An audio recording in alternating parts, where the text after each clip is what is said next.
რასაიტყვით მინისტრს ამ შეხვედრაზე? ამ უნივერსიტეტის გაერთიანება შეუძლებელი წარმოვიდგინოთ განათლების სფეროში მიმდინარე საერთო პოლიტიკის ჭრილში და ზოგადად ქვეყანაში მიმდინარე პოლიტიკის ჭრილში. მოგეხსენებათ, რომ რამდენიმე დღის წინ მიიღეს კანონი გრანტების კანონში ცვლილებების შეტანის შესახებ. პირველი მოსმენით მიიღო პარლამენტმა ეს გადაწყვეტილება.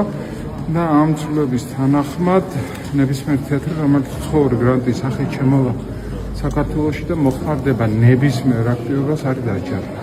უნივერსიტეტი ის ორგანიზმია, რომელსაც საზოგადოებას გავლენის მოხდენის პოტენციალი არ უბრალოდ აქვს, არამედ ევალება, რომ ეს გააკეთოს.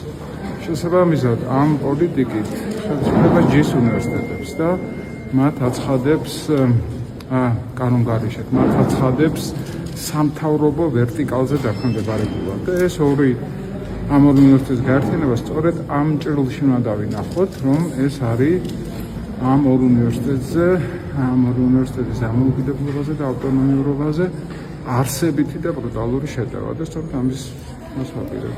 რას ელოდებით, აი რა მოლოდინი გაქვთ შეხვედრისგან, იქნება თუ არა გათვალისწინებული? ამ შეკითხვას მე დავუსვამ რექტორს, რა მოლოდინი მოვდივართ ამ შეხვედრაზე.